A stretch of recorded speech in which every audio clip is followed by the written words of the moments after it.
Did you know where gold is found? Gold can be found all over the world. Currently, more than 190,000 metric tons of gold have been mined. Over 40% of the world's already mined gold has come from Basin, South Africa. In 1970, the Basin mine was actually responsible for nearly 80% of the world's gold production.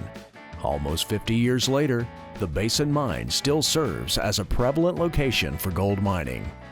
Today, the world's most prolific gold mines are Witwatersrand, Basin, South Africa, Trend in the United States, Papua, Indonesia, Superpit, Western Australia, and Yanacocha, Peru. The U.S. Mint gets their gold from mining facilities in the U.S., as well as the open market. Gold American Eagles in particular are made only from gold mined inside of the United States of America. If you'd like to learn more about the world's gold supply, call the number on your screen to get your copy of U.S. Money Reserve's latest report, How Much Gold is in the World.